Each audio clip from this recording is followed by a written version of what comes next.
Good morning friends.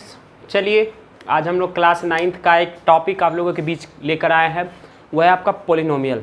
कोशिश करेंगे कि इससे भी हम बहुत ही बेसिक से स्टार्ट करें। और चलिए अब स्टार्ट करते हैं। सबसे पहले पोलिनोमियल को पढ़ने से पहले हमें पढ़ना होगा कांस्टेंट के बारे में, है ना। कांस्टेंट क्या होता है ना। जब कभी भी अगर आपका ये बीजगणित को जब आप पढ़ते हैं, है ना, बीजगणित को पढ़ते उसमें दो बहुत ही सिंपल चीज़ें होती है। सबसे पहले ये दो चीज़ें के बारे में जानना बहुत ही आवश्यक होता है कि कांस्टेंट क्या होता है और वेरिएबल क्या होगा। चैम्प अभी आप लोग क्लास 9th में हैं, इससे पहले क्लास 8 तक में बहुत सारे प्रॉब्लम्स को आपने पढ़ा होगा, बहुत सारे इक्वेशंस को सोल्व किया होगा, like linear equation in one variables के बारे में पढ़ा होगा। आप लोगों ने बहुत सारे अर्थमेटिक के प्रॉब्लम्स को सोल्व किया होगा। तो आइए सबसे पहले आप जब सोल्व कर रहे होते थे तो x का वैल्यू आप निकालते थे, तो x का कभी वैल्यू 2 आ जाता था, कभी x का 3 वैल्यू आ जाता था। कोई इक्वेशन करते थे linear equation in one variable, तो आपने 8 में पढ़ाई होगा। उसका जब सॉल्यूशन निकालते थे कभी x का 1 वैल्यू आता था, कभी x = 2 आता था, x = -3/2 आता था, x = -5/2, मतलब कुछ भी आता था। मतलब सिंपल एक x था लेकिन उसका वैल्यू क्या था, डिफरेंट उसका वैल्यू आता था। लेकिन कांस्टेंट में क्या है भाई कि यहाँ 2 है, 2 देखो ये कांस्टेंट है, क्या 2 का वैल्यू चेंज होगा? कभी नहीं होगा। 3 कांस्टेंट है, 3 का कभी वैल्यू सुना है कभी कि 3 = समथिंग, 3 = -5/2? ऐसा नहीं सुना आपने। मतलब कांस्टेंट क्या हो गया, जिसका न्यूमेरिकल वैल्यू फिक्स्ड हो वह कांस्टेंट हुआ, और जिसका न्यूमेरिकल वैल्यू फिक्स नहीं हो वह वेरिएबल हुआ। यहाँ 2 का न्यूमेरिकल वैल्यू फिक्स है इसलिए यह कांस्टेंट है, और यहाँ पर आपने जो x लिखा है इसका न्यूमेरिकल वैल्यू फिक्स नहीं है। यह डिपेंड करेगा कि कैसा इक्वेशन है, उस इक्वेशन के ऊपर डिपेंड करेगा कि उसका क्या वैल्यू होगा। कभी x का वैल्यू कुछ आएगा तो कभी x का वैल्यू कुछ आएगा, मतलब इसका न्यूमेरिकल वैल्यू फिक्स नहीं है। उसी प्रकार देखो 3, 4, -10, -35/2, ये सारा का ये सब न्यूमेरिकल वैल्यू ही है, और इसका वैल्यू क्या फिक्स्ड है, इसीलिए क्या है कांस्टेंट। डेफिनेशन भी देखो, a symbol having fixed numerical value is called constant. आपको पता होगा कि ये मतलब जब मैथमेटिक्स जब आया था तो 1 2 3 4 डिजिट पढ़ते हो ना, 0 से लेकर के 9 तक को हम लोग डिजिट कहते हैं। ये क्या है भाई, यह मैथमेटिकल सिंबल है। ऐसा बना दे कि 1 है, 1 के बाद 2 आएगा, 2 के बाद 3 आएगा, 3 के बाद 4 आएगा। अगर मैं उसका इतिहास अगर बताने लगा तो वीडियो बहुत लंबा हो जाएगा, वो सब आपको पढ़ना नहीं है, आपके सिलेबस में वो सब है नहीं। जो सिलेबस में पॉइंट टू द सिलेबस हम लोग आते हैं, ये आपका कांस्टेंट हुआ। वेरिएबल्स भी आप समझ गए, a symbol which may be assigned different numerical value is known as a variable, जो कि अलग अलग वैल्यू को असाइन करता हुआ वेरिएबल है। जैसे अभी आपने देखा जैसे z है, z का कुछ वैल्यू आएगा, कभी -35/2 आएगा, कभी 0.3 आ जाएगा, है ना। तो ये सब वेरिएबल्स हुआ। वेरिएबल्स के बाद हमारा कुछ पढ़ते हैं एक ऑपरेशंस। मैथ जैसे होता है ना बायो वगैरह में, अगर आप पढ़ोगे तो उसमें ऑपरेशंस वगैरह आता है ना, ऑपरेशंस डॉक्टर्स वगैरह ऑपरेशंस करते हैं, तो हम भी कोई डॉक्टर से कम नहीं है। ऑपरेशन हम लोग भी करते हैं, लेकिन हम लोग किसका ऑपरेशन करते हैं भाई, नंबर का ऑपरेशन करते हैं। वो लोग क्या करता है, बॉडी का ऑपरेशन करता है, मैं नंबर का ऑपरेशन करता हूँ। तो आइए देखते हैं नंबर का ऑपरेशन कैसे होता है। जिससे वो लोग ऑपरेशन करते हैं उसके लिए सीजर चाहिए, है ना, बहुत सारे गैजेट्स होते हैं जो कि चिरने फाड़ने में उसका इस्तेमाल किया जाता है। तो हमारा भाई मैथमेटिक्स में 4 ऑपरेशन है। कौन कौन है, प्लस है, माइनस है, मल्टीप्लिकेशन है, डिवीजन है। लेकिन मुख्य रूप से देखा जाए तो 2 ही ऑपरेशन है, मल्टीप्लिकेशन, डिवीजन। ये कोई ऑपरेशन नहीं है, बस आपका एडिशन, समझे, सब्सट्रैक्शन, यही 2 मैथमेटिक्स का औजार है ना। और पूरा मैथमेटिक्स इसी के इर्द गिर्द घूमता है। सर अगर मैथमेटिक्स से एडिशन और सब्सट्रैक्शन को हटा लो, मैथमेटिक्स नहीं रहेगा।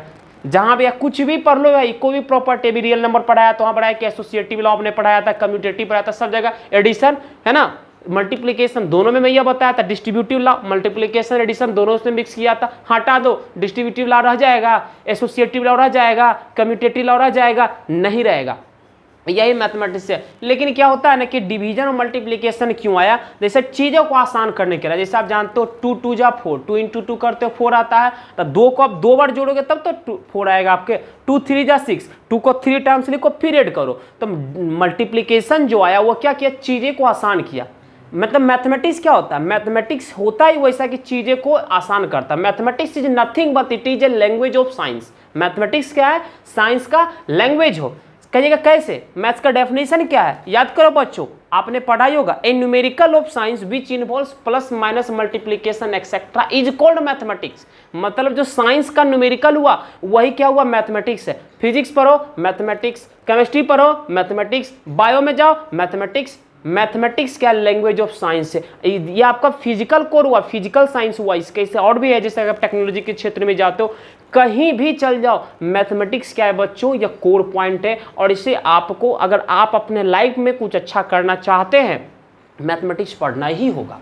चलिए अब नेक्स्ट टॉपिक जो हमारा है क्या, अलजेब्रिक एक्सप्रेशन। अलजेब्रिक एक्सप्रेशन क्या है, अलजेब्रिक एक्सप्रेशन कुछ नहीं है, हमने में बोल दिया यही है, 3x² plus 5x/z plus 9y² plus 7x/z² plus 9x3y3z3।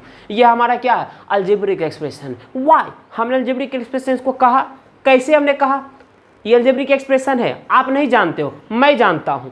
अब मैं इस एग्जाम्पल से डेफिनेशन को क्रिएट करता हूं। चलो 3x², 3x² क्या, 3 क्या भैया, कांस्टेंट है, x² क्या है, वेरिएबल है। क्या लग रहा है, ये कॉम्बिनेशन हुआ, किसका, कांस्टेंट और वेरिएबल्स का।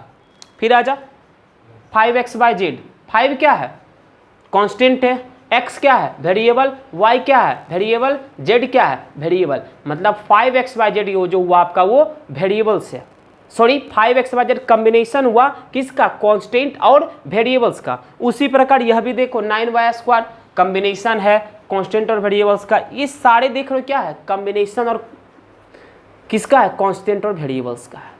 और ये सारा जो कॉम्बिनेशन देख रहे हो ना, यह कुछ ऑपरेशन से कनेक्टेड है। जैसे कड़ी होती है ना, जैसे ट्रेन वगैरह में देखते हो, बोगी में क्या होता है, कड़ी लगा होता है। अगर गाँव घर में अगर रहते हो तो देखते होगा क्या, ट्रैक्टर को, उसमें क्या होता है, इंजन के पीछे कड़ी रहता है जिसको डल्ला कहते हैं, इसमें माल वगैरह आता है, उसको डल्ला हम लोग कहते हैं, पता नहीं आप लोग के लैंग्वेज में क्या कहते हैं, है ना। तो कड़ी होता है, उसको जोड़े रहता है। तो यह भी क्या होता है, यहाँ पर भी कोई कड़ी होता है, इसमें बहुत सारे टर्म्स होते हैं, बहुत सारा कॉम्बिनेशन होता है। वही ऑपरेशंस जो पढ़ा आपने, वही ऑपरेशंस क्या करता है, उसको जोड़े हुए रहता है। तो आपने देख रहे हैं क्या हुआ, सिर्फ प्लस ऑपरेशंस लगाया, प्लस ऑपरेशन इस सबको जोड़ कर रखा है। क्या सर सिर्फ प्लस ऑपरेशन ही जोड़ेगा, माइनस नहीं जोड़ेगा, मल्टीप्लिकेशन नहीं जोड़ेगा, डिवीजन नहीं जोड़ेगा। सर कहीं कहीं तो हमने जब मल्टीप्लिकेशन ऑफ अलजेब्रा जब मैंने पढ़ा था, अलजेब्रा मल्टीप्लिकेशन का जब पढ़ा तो उसमें देखिए मल्टीप्लिकेशन भी था सर, डिवीजन भी था सर, सब्सट्रैक्शन भी था सर, लेकिन आपने सिर्फ एडिशन जोड़ा। तो बाबू सब हो सकता है, लेकिन इस एग्जाम्पल के क्षेत्र में मैं आपको समझाने के लिए सिर्फ प्लस लगाया था, बहुत ही सिंपल बेसिक तरीके से समझाने के लिए। आप सारे ऑपरेशन को एक में ही सारे ऑपरेशन को ला सकते हैं, या कुछ ऑपरेशन ये आपके ऊपर डिपेंड करते हैं, जो जिस बुक से बना रहे, जो बुक लिखे हैं, जो राइटर लिखे हैं, उनके ऊपर डिपेंड करता है कि वो कितने ऑपरेशंस का एक अलजेब्रिक एक्सप्रेशन में यूज किए हैं। तो क्या लगा, क्या आपने देखा एग्जांपल में, आपने देखा यस एग्जांपल में यह क्या एक कॉम्बिनेशन है, किसका है, कांस्टेंट और वेरिएबल्स का, और यह क्या कुछ ऑपरेशन से कनेक्टेड है। तो डेफिनेशन क्या बन गया बेटा, एक combination of constant and variable connected with some or all algebraic operations are called algebraic expression. A combination of constants and variables connected with some or all operations are called algebraic expression. I think अब आपको कोई problem नहीं रहा होगा, ठीक है। Thank you. अगर आपको ये वीडियो अच्छा लगे तो आप खुद भी देखिए, अपने दोस्तों को भी शेयर करने का कोशिश करें, क्योंकि हमारे जहाँ हम जान रहे हैं मेहनत तो करते हैं, लेकिन आप लोग का कुछ आउटपुट नहीं आता है ना। तो आप वैसा कीजिए, जब आप लोग इसको शेयर करते हैं, सब्सक्राइब करते हैं, जब व्यूज जब बढ़ते हैं, लाइक्स जब ठोकते हैं आप लोग, उससे क्या होता है, हम लोग को मोटिवेशन मिलता है, ठीक है। तब हम लोग और भी अच्छे से काम करते हैं, और जितना हो सकता है बेहतर क्वालिटी का वीडियो देंगे। दूसरी बात यह कि अगर आपको कोई भी टॉपिक अगर ऐसा लग रहा है जिसको कि ये समझ नहीं आ रहा, वो क्लियर नहीं कर पा रहे, क्योंकि बच्चों में कैमरा को पढ़ाता हूँ, मेरे पास कोई स्टूडेंट्स नहीं होता है, मैं अब पता नहीं, कैमरा तो नॉन लिविंग थिंग्स है, अब उसका माइंडसेट क्या है, आपका माइंडसेट क्या है, जब वीडियो देखता है डिफरेंट माइंडसेट के बच्चे बैठते हैं, है ना। अगर कुछ प्रॉब्लम है बोलिए, मैं फिर से उसका एक वीडियो डालूंगा। और भाई फ्री है, फ्री में लाइक ठोकने में क्या जाता है, एक लाइक ठोक दो, शेयर लगा दो, ताकि मेरा भी कुछ काम बन जाए, हमको मोटिवेशन उससे मिलता है, ठीक है। Thank you.